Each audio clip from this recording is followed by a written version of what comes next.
you can unzip something from the outside that everyone else around you has access to you, and you don't, have any control. But with good boundaries, you're supposed to have, the zippers, they say, on the inside. Welcome to the Carla Rand Show, a weekly podcast designed to dig into the lives of everyday people. People who are making a positive impact, people who have risen above and overcome obstacles. Insights and stories from ordinary individuals who inspire us all towards the truly extraordinary. Here's your host. Hey, it's Carla, and today I get to talk to my sister, Pamela Graham. And Pamela is a writer, she's got a blog, she's a teacher, and she's been a leader in a lot of different capacities with music and otherwise. So it's really nice to have her on here. She's been a really good sister, really good friend to me over the years, and we get into a lot of things. She gets vulnerable, she talks about her depression, she talks about other things that she's struggled with, we talk about boundaries, we talk about a lot of things in here, and it's really neat to hear her perspective on it based on me being her sister. So I hope you get a lot of value out of this one. It's been really fun for me to record, and let's get after it. Welcome, Pam. Nice to have you here. So Pam is special. She is my sister, and she is a good friend to me, too. She's my oldest sister, so I was able to learn a lot of what to do in life and what not to do in life by watching her. But Pam's awesome. She does all kinds of stuff. And so, Pam, why don't we'll just kind of get started at the beginning. Tell us a little bit about Sure. your life, your upbringing, where you grew up, all that kind of stuff. Sure. Well, you know me. Yeah, you know me well. We grew up together. I could tell you your story, but I'll let you tell it. Yeah, I know we could probably tell each other's stories a bit from our own perspectives, but yeah, I grew up, as you know, with you, oldest of six. I was born in 1974. Starting to feel a bit old here. When I was really little, we lived in a little house in Edson, and then, Dad had the backhoe and he had it outside on the street, and suddenly the town of Edson wasn't so happy about that anymore. So they had to find a place. So they started looking, and we ended up living in a little trailer in the boonies, kind of in uncleared land off a Schlick Road. And yeah, that's kind of where it started. I went to the Christian school in Edson. I was homeschooled for a few years, as you know, too. Mm-hmm. And yeah, I grew up outside a lot. We had a little hobby farm, and I got to milk cows, play with the kittens, and Collect the eggs. clean out the chicken shed. Wow, that was a good time. That was always the job I tried to avoid. Oh, it was the worst. But yeah, a really wonderful upbringing, really, with a lot of animals, a lot of people, a lot of hard work. I don't know what we would take the bus to school. It was like about 45 minutes, and get home, and then we'd try and get out to the bush and build a fort, or Mom would have a list of chores for us that we were trying to avoid. Yeah, I loved music. I loved to go for long walks in the woods, and yeah, that was life. It was a Yeah. good time. And we had a big family. There was 3 girls and 3 boys. And Dad had a business, so the backhoe would have been the first thing. I don't remember the first thing because I came along in 81. So you're a little older than me, but I always looked up to you, and always Pam's such a good singer too. I always thought, oh, she's such a good singer. And I did music and stuff too. And I always looked up to you for that. And you could play the piano, and everything you did such a good job at it. I just always felt like you were really gifted. Like you had all the gifts, Well, thank you. Yeah, it's funny. I didn't feel like that. I felt like such a struggle, but I do wish that we'd spent more time together growing up, and we could have, sang more songs together, things like that. I think we could have really had a great time with that if we'd had the time. But I kind of left home by age 17. I know, and I wasn't. Yeah. And it kind of stopped that, but there's always the future. So Yeah, we did sing together. You would do harmony, yeah. and I would sing, and yeah, I remember that. We had good times. And then you went and you became a teacher. You went to school, and that was a bit of a long process. But you got your teaching degree, and how was that? How did that go? Oh, that was a tough go. I don't want to sound like I'm whining. No, it was good. I did a year of Bible college, and then I went to Trinity Western University and got my teaching degree, or part of it. But at the time, Trinity couldn't offer teaching degrees, Bachelor of Education, because they were in a dispute with the BC College of Teachers over their standards. So anyway, ended up going to the King's University College in Edmonton, 50th Street there. And yeah, I graduated from there. And in the middle of that, I got married, and got pregnant with my daughter, and I got extremely sick. So I was in the hospital and had to withdraw from my program. And yeah, it was kind of a circuitous route, but I did end up getting my degree, and was very happy to Mm. have that done. So Yeah. Yeah, I know it was a yeah, bit of a process to get that all done. But then you got it all done, you started teaching. Um, Tell me about teaching though. Like we could go back and stuff, but I kind of want to go forward now from here. yeah, Because I already know your story. You don't need to tell me a bunch more.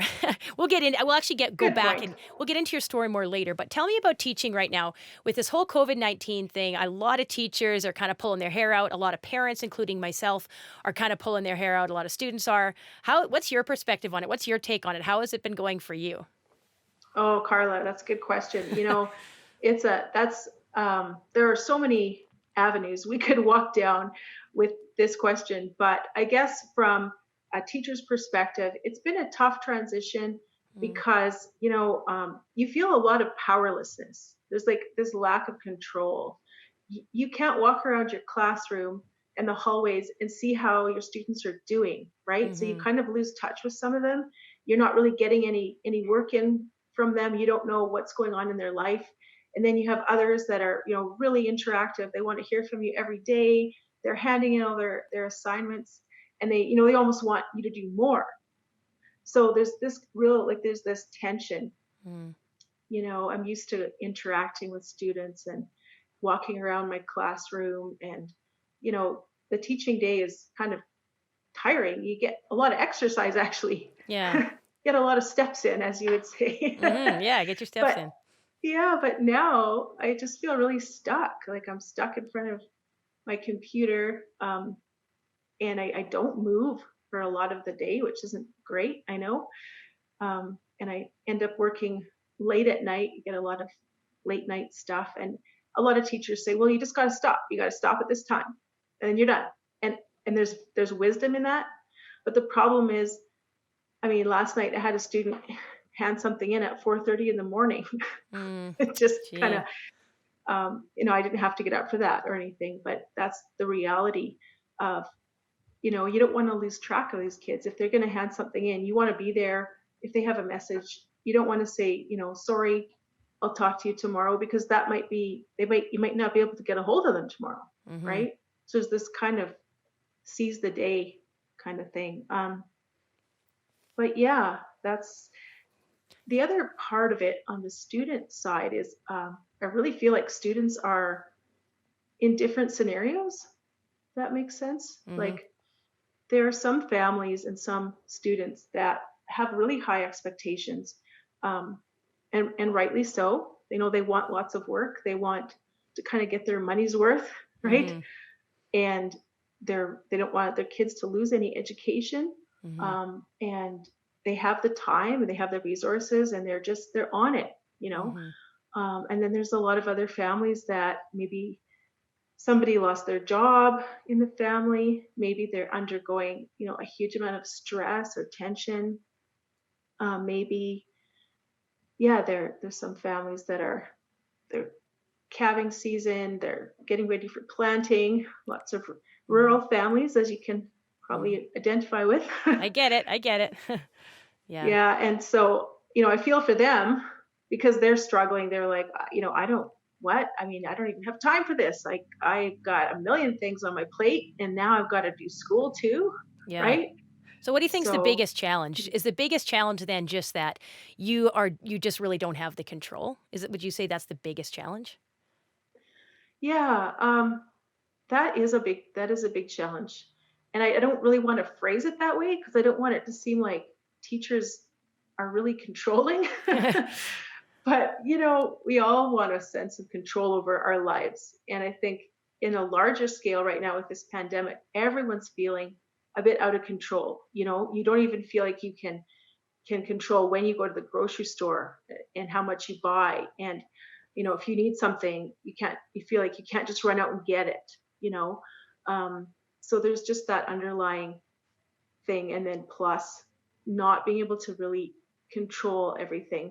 And I think you have to hit it with just a sense of ease, a sense of, um, yeah, just a flexibility, and try and relax and Get so not stressed. try to do too much. Yeah. Yeah.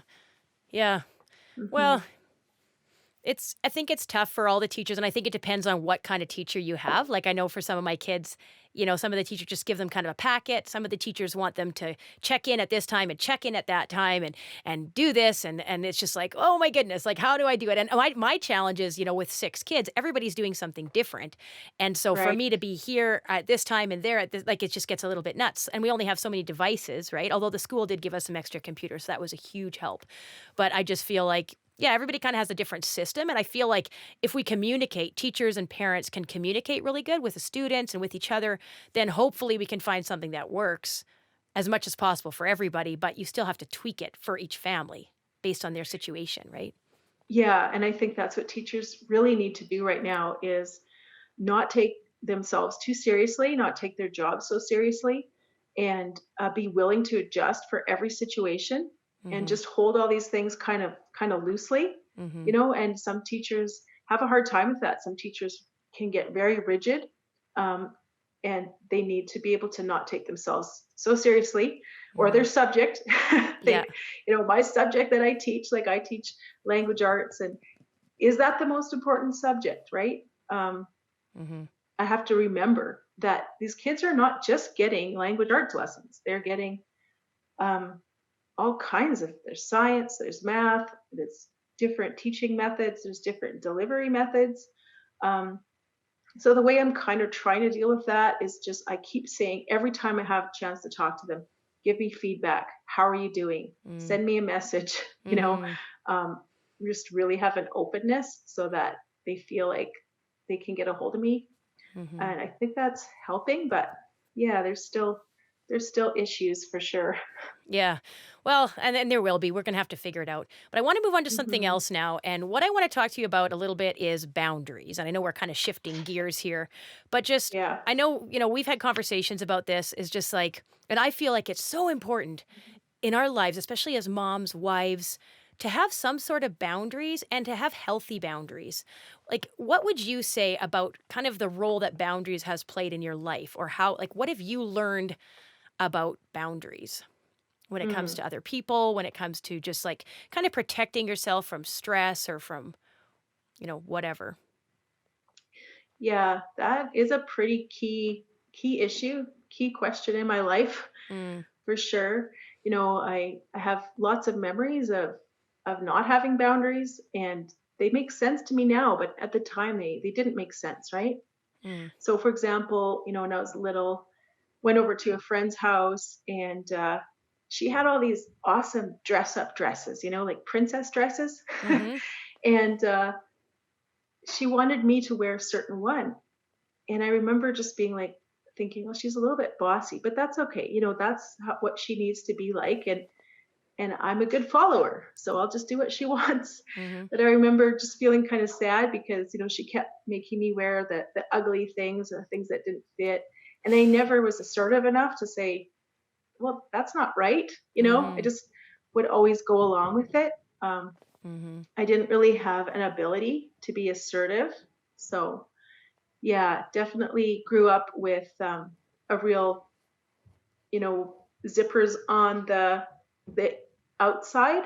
So if you think of it as, you can unzip something from the outside that everyone else around you has access to you, and you don't, have any control. Back to Mm. that control thing. Yeah, yeah. But with good boundaries, you're supposed to have, the zippers, they say, on the inside, so that you decide, what you allow into your life, and what what you're willing to do and not do. So I did Yeah. really struggle with boundaries. Being a people pleaser, just wanted everybody to be happy. And it did create some problems for me, Mm-hmm. definitely with friendships and relationships. I did not know how to say no. I didn't know how to stand up for myself. Um, and so, yeah, that caused a lot of problems. I think it was partly like a limited sense of self. I didn't know what I wanted. Mm. If that makes sense. So if somebody asked me, like if that girl in that story had asked me, "What dress do you want to wear?" Mm-hmm. I probably wouldn't have said anything. I would have just said, "I don't know, what dress do you want me to wear?" Mm. You know? So you can kind of see where that would go, Yeah. right? Yeah. In life. So was there Yeah. like a time in your life where you're like, where it just kind of hit you and struck you like, I need to have boundaries here. That is my problem. Like what was kind of the turning point for you growing up and not really having boundaries, not saying no, letting people kind of just tell you what to do, letting people in even if you maybe it wasn't the healthiest or the best. Where was the turning point where you were like, enough, like I need to figure this out or Hmm. you know? Yeah, it was quite a bit later on in life. I'd been married for a few years. I had never even heard the word boundaries. Wouldn't think of it. Uh, but I think it was a group, like a church group or something, that Mhm. was meeting, and they were going to discuss this book called Boundaries Mm. by Henry Cloud and John Townsend, I think. Mhm. And that's a really popular book. Probably a lot of your listeners would have heard of it. And yeah, that was really the first time. And going through that book, and the chapters are, things like boundaries with yourself, Mhm. boundaries with your spouse, Mhm. boundaries with your parents, Mhm. right? And just really getting into the nitty gritty Mhm. of having boundaries, and is just basically a way to say, this is where I, you know, end and you begin, and Mhm. we're not enmeshed, and I do have needs, and I need to be able to say them. Um, yeah, and I think I grew up thinking, for some reason, and it wasn't my parents' fault. It's just life, or the way I was wired, was that my whole role in life was to kind of be that doormat, and just, I don't know why, but um, I felt like I was good at it for Mm. some A reason. good doormat. That's nice. Way to live your life. Yeah, yeah, good job. Yeah, not the best, but anyway, so that was a key moment, and it took a lot. I wasn't convinced at first that this was a thing, but over time I realized, oh boy, yes, this is a thing. Mhm. And I started to recognize that when you feel irritated, if you feel angry, Mhm. um, oh, I feel angry. Why am I feeling this feeling? And a lot of times you realize, oh, someone is pushing my boundaries, right? Mm. Yes. And I need to put something up there. I need to set something up for me. Mhm. And it's not always that the other person is being mean. It's just that they don't know. You haven't said anything. You haven't Mhm. you haven't expressed yourself, right? You haven't said, this is what I need. Mhm. Um, And I think and you're so, you're like a real sort of empathetic type of person, so you're always thinking about what other people need. Like, 'cause I remember growing up, and if anybody ever asked you to do anything, you would either do it or you felt like you needed to come up a big long story about why you couldn't. Like you felt so bad, it seemed like, to say no, right? And I learned to say yeah. no a little bit earlier, and I think it has a lot to do with, it's nature, it's nurture. There's a lot of reasons for that. But I say no a lot now. A lot of people say, "Oh, how do you do everything, Carla?" Well, I say no more than I say yes, a lot more than I say yes. And I feel like for you, that was just a struggle to just learn to say, no, I can't do that. I'm sorry. But you're better at that now, Yeah. hey? Yeah, I'm learning. In the moment when someone's asking me to do something, Mm-hmm. my initial response is yes, yes. Mm-hmm. I'll figure it out.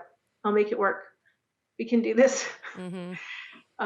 And but now, as soon as I feel that, I'll just say some automatic things. Like there's these automatic things you can say, right? That we all know about, to give ourselves some time. Mm-hmm. I need Talk to to my ask my husband. husband Yeah. about it. Yeah. Yeah. I'm buying time here. Yeah. Yeah, can I get back to you tomorrow? Yeah. Um, I just need to check my calendar. I'm just not 100% sure, Mm-hmm. give yourself that little bit of an out and then evaluate, okay, how do I really feel about this? Because that's my big problem is I don't actually know how I feel about it. I'm too caught up in that I need to make this person happy Mm-hmm. feeling, and Mm-hmm. everything else just goes out the window. Mm-hmm. So I'm learning, but I'm kind of a late bloomer, I think. Mm-hmm. A lot of people I know are a lot farther along in this journey than I am. But But you're yeah, probably a lot farther along in other ways than other people are, right? So it kind of balances I don't itself know. out. You don't know. Maybe you don't see yourself that way, but Yeah, yeah, we'll say yes. we'll say yes. Well, I know though that you're a deep thinker. You have a lot of gifts. You have a lot of abilities. You're very smart, and I think a lot of people like it's easy for them to take advantage of you because you're thinking, I want to help. I don't want to say no. I want to be all these things. And they're just like, oh, I can just, I'm needy. I'm needy. I need Pam to help me. And she's there to help me. Right. And just like you being able to put up those boundaries because you're the kind of person that draws. I remember saying about my cousins one time, they're like, oh, yeah, we just love Pam and stuff. And I'm like, everybody loves Pam. Like, seriously, everybody loves her. And that's Stop. part, it's a wonderful thing, but it can be a bad thing because if everybody loves you, that probably means that maybe it means that you're good at connecting with them and you make them feel special and everything when you're around them.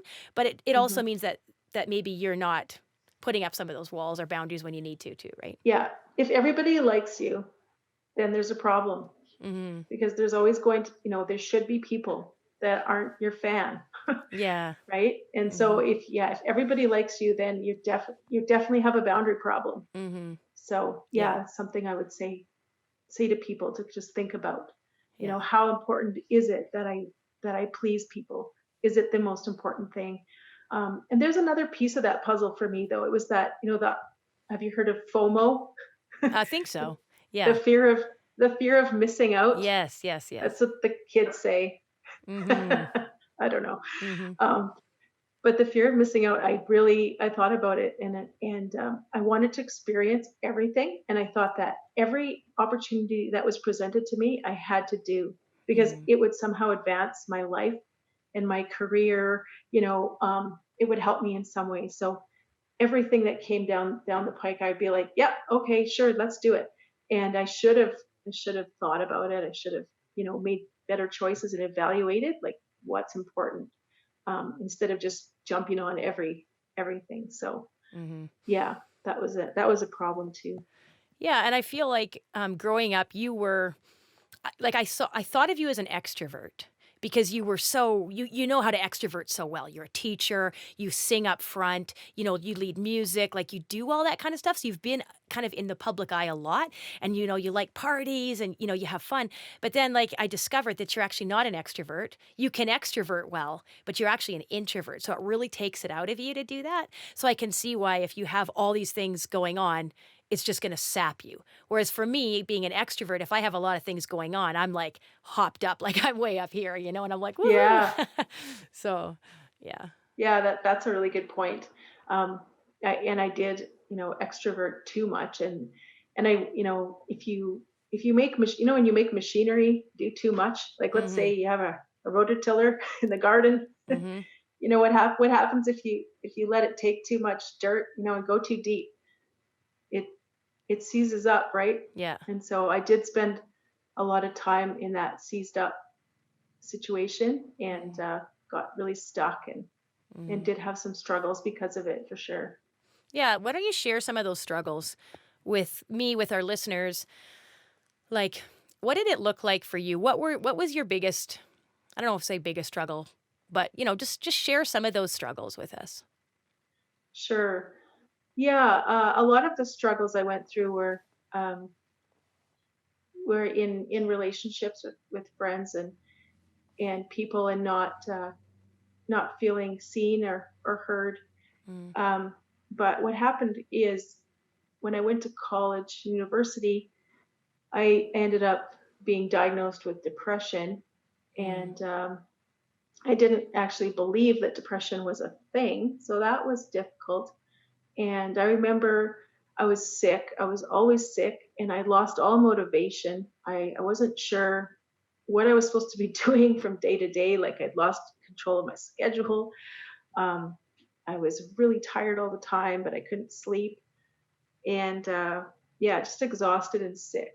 And Mm. so I went to different doctors. I ended up going to 3 different doctors. And finally, the last doctor said, "You are clinically depressed." And I was like, okay, that's the third doctor that said that. Maybe there's something to it, you Mm. know. But I didn't want to admit that. I thought Mhm. that I could pull myself out of it. And yeah, so they tried to put me on medications, and unfortunately, for me, medication wasn't a good fit. It made everything worse, no matter what I tried. Mm. So so I couldn't go the medication route. Mm. And then I tried the counseling route, and that as well was a failure. So Man, you're difficult. You're just making it hard for it's, everybody. No. sounds terrible. So I was about, I think I was 20, about 20 years old at the time, and not really reaching out, kind of trying to hide it.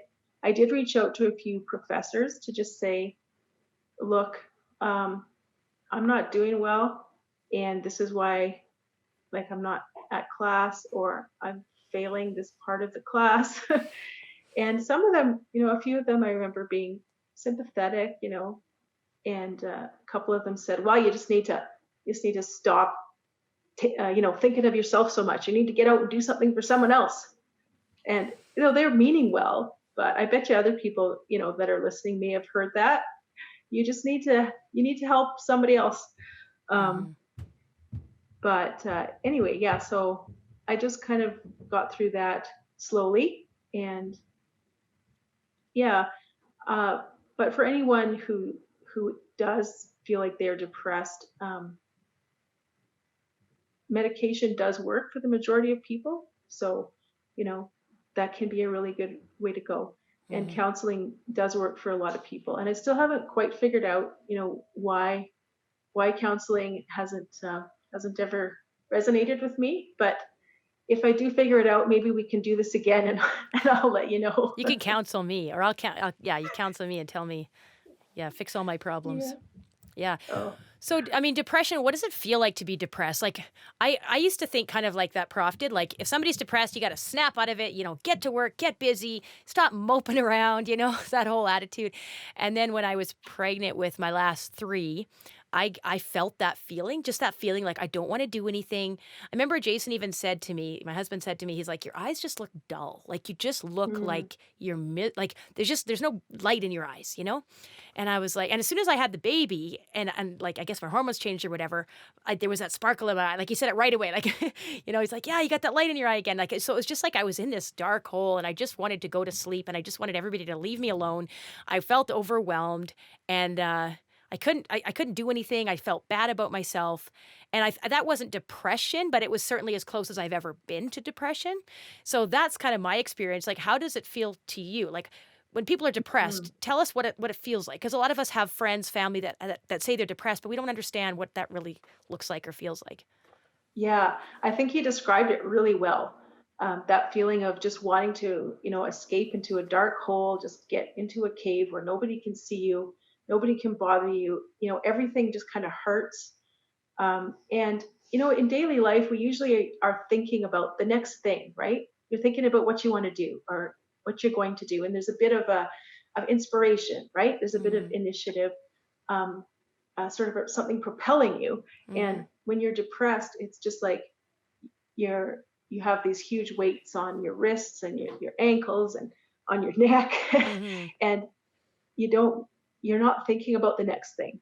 There is no next thing. There's Mhm. just right now is so heavy, and I'm just trying to survive. Mhm. It's hard to describe when you're out of it, because, to be totally honest, not being in it right now, it's I can't totally remember how it feels. Mhm. Right. but but I do remember, just, oh man, I just couldn't wait till someone else was there to look after the kids, and I would get supper kind of mostly ready, do my best, and then as soon as I had a chance, I would just crawl into my bed, Mhm. and just, later on, when I was married and had family, and I was depressed again, um, yeah, just wanted to sleep all the time, and couldn't really take care of myself. So So yeah, that was hard. But going through depression 3 times now, for at least a year at a time, I have realized that I will come out of it. Mm. So even though it might be something that I struggle with for the rest of my life, in some way or another, I know that I will come out the other side. Like there's that background knowledge, so that does help. It helps you to keep going. Just put one foot in front of the other. Um, and yeah, there's a lot of practical things that everybody says, and they're true. It doesn't feel like they're true when you're going Mm. through it. It feels impossible, but getting outside, Mm-hmm. getting exercise, moving your body, eating as well as you can, and having at least one other person that knows what's going on. Um, I think that was the hardest thing for me. I couldn't seem to reach out, maybe too much pride or something. I had a really hard time telling anybody, Mm-hmm. and just kind of tried to mask it. And that masking takes so much energy that it drives you down Mm. further. So Mm-hmm. I would definitely caution anyone who might feel like they're depressed to talk to their doctor, to talk to someone that they trust, a good friend, and say, look, I'm not coping right now, and I need you to check in on me, right? Mm-hmm. And how does depression and anxiety fit together, would you say? Like most people that end up with anxiety, they end up with depression. Like it seems like it's kind of one and the same. Did you experience that too? Or was it just the depression kind of feeling like you want to stay in bed? Yeah, anxiety is a huge part of it. But for some people, they have anxiety induced depression where the anxiety causes them to be depressed. Mm. And for some people, it's not that way. Mm-hmm. Um, and I haven't totally figured out how those pieces all fit together for me, but I think that I lived my life with a high level of stress and a high level of worry. And yeah, just kind of a constant anxiety that I was so used to that feeling that I couldn't label it as anxiety. Mm. But looking back, I think, yeah, that stress was wearing on me every day, and it just depleted all my resources, depleted the reserves. Mm-hmm. And then when something happened, there was a crisis, there was a stressful moment, um, then yeah, I didn't have anything left, you Mm-hmm. know, to Mm-hmm. fight it. So Yeah. yeah. Yeah, it sounds rough, but you like you find then that you kind of go in and out of it. Like you'll have a time where you'll be in it for a year, maybe less, maybe more, right? It kind of goes in waves a little bit, or at least in certain times. Do you know what Hmm. triggers it? Is there certain things in your life that trigger it? Yeah. Oh, gotta think harder about this stuff. Yeah, yeah, I know. Maybe But no, yeah. that's a really good question for sure. Because you think that's like, I'm thinking if you could prevent it, right? But I think a lot of times with something like depression, like, Mm, there's certain things that you can do, but there's definitely. in the end, it's like it kind of maybe happens or it doesn't. I don't know. I feel like when I've talked to other people that maybe struggle with depression or anxiety, a lot of it is when you're doing something that's fulfilling, you have boundaries, and you're able to communicate what you need and then do it to look after yourself. I feel like Hmm. those three pieces are pretty important. Would you say the same thing? Yeah, I definitely would say that. That's very true.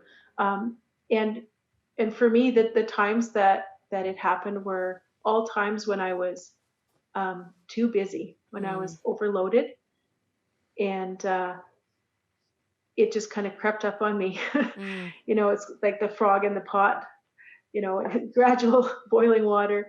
Or if you think of an athlete like yourself, somebody, and you have some weights, and if you just keep putting more and more and more weights, all of a sudden there's a point where you can't lift it anymore. mm. And I don't know a lot about that, but I'm just imagining Yeah, it. it's true. And yeah, you just can't do it anymore. Hmm. So I think the prevention is to, yeah, take care of yourself, to know where your limits are, to build margin into your life. I wasn't very good, and I still struggle with building margin into my life, because if there's no, by margin I just mean space, a little bit of room when you don't have to do something.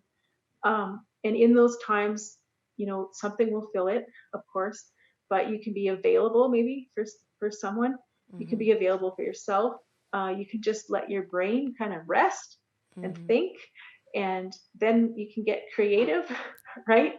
But if I'm going all the time, then I lose my creativity, I lose my passion Mm-hmm. for life, and then I think that's when the depression comes in. So I have to stop, have to build good boundaries, build margin into my life, um, And and just creativity is pretty key for you because you are a mhm. creative person. I think we're all creative in different ways.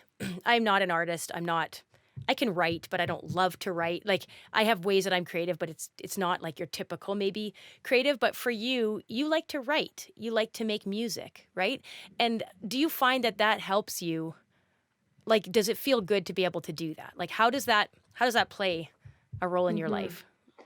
Yeah, I think if I can be creative, and I feel like I've written something, um, or sang something or played a song, that I have a sense of accomplishment, and Mm. just, yeah, I feel alive. Um, and I know, like for you, you're creating um, workout workouts, right? So Yeah, that's that's true. quite a creative process, It is. isn't You have it? to think about all the things. Yeah.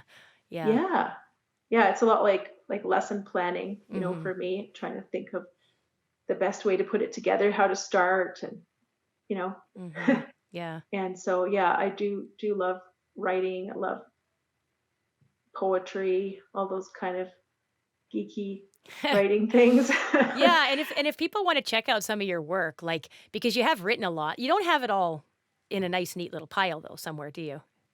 Is it kind of strewn everywhere? No, I've kind of failed at that. Because I know I've seen poems, on Facebook, and then I'll see, post your blog post, and I'll read it, and but it's not all in one space. But your blog is really good because then you have the writing. It's all it's all there, and you can kind of Yeah. look at it chronologically. And it's like I think I've read pretty well everything you've written on your blog, and everything like. Oh, wow, thank Yeah, you. every time I read it, I'm like, oh, that's awesome. Like, I love it. I think I don't comment because I don't know how to comment. I have to figure that out. Yeah. Well, I'm using a bit of an old platform, so if I was going to take it seriously, I Mm-hmm. think I would have to improve the platform that I'm using, because I have noticed that it's sometimes tough for people to comment, because in order to comment, you have to have and kind of be connected to it a little Mm-hmm. bit. So a lot of times people will write a comment, and then they tell me later, oh, I tried to comment and then it just deleted. I know, right? So I Yeah. always tell people, if you're going to comment on a blog, select it and hit copy Right, right, or right. something, or Yeah. take a screenshot of it, because a lot of times when you go to hit publish, it disappears. Frustrating. Yeah. Yeah. So where do people go if they do want to look at your writing? Because I know you're not really public about your writing. You don't really want to put it out there, and I get that. But I also feel like I feel like the writing really resonates. Like the stuff that you wrote about COVID-19, the teaching, you wrote about what it's like to be a teacher, what we have to do. You wrote about like just the outlook. Yeah, like with COVID, you've written a lot of cool things. Even just the last three blog posts that you did, those really resonated with me. So where do people go to find those? Oh, thank you so much. I Hmm. really appreciate that, and appreciate that you read them. Yeah. It's Amuse, AMUSE Hmm. 74 redflower.blogspot.com. So So it's Amuse, kind of a mouthful. yeah, Amuse74 Mhm. /redflower.blogspot.com. And if you can't find it, you can go to Pam's Facebook page, Pamela Graham, and check her stuff out there. Are you on Instagram, Pam? You're on Instagram too. I am. Yeah, I'm Okay. on Instagram too. I haven't figured out how to link things to Instagram. I'll have to try to Try figure to that figure out, that because out. I know there's probably ways I could share it on Instagram, but What's your I Instagram haven't handle? figured that out. Uh, You don't remember? That's okay. Just check her out on Facebook, I Pamela think it's Graham. just Patty Ham. Patty Ham. Yeah, Okay. And yeah, yeah, and you live in Three Hills right now, so if there's a bunch of Pamela Grahams, look for the Pamela Graham from Three Hills, or just yeah. like message me and say, "Where's your sister's stuff?" I've got a link. I'll link it. I'll link you up. I'll hook you guys up. You got to read it. It's really good stuff. It's really like well thought out, and yeah, it just kind of gets into Pam's mind, and you have an awesome mind, and I just appreciate you so much, Pam, being on here, and I appreciate you as a sister because you have been such a great example to me of someone who works hard to be a good mom, works hard in their marriage, and works hard to be a godly example too. Like, I know your faith is important to you. It's important to me that we're seeking the Lord. And I just really appreciate that. I really appreciate you. I feel like you're so gifted. And sometimes I just want to take you, give you a big hug and just say, you're so special, Pam. I love you so much.